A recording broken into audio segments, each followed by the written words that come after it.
और फिर महंगा हो गया है यार। बहुत महंगा कर दिया है। लंदन सदमे सहकर महंगा हो गया है यार। लंदन तो महंगा है। मोगरा फिर अपनी बेगम से लड़ बैठा है प्यारो।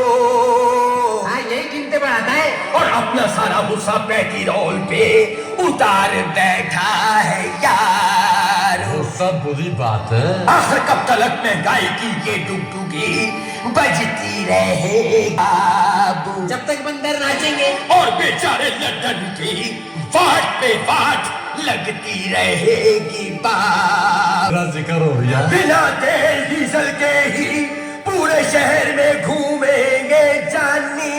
कैसे कैसे घूमेंगे? अब अपनी गाड़ी बेचकर व्हील चेयर ले लेंगे जानी। माजूर ना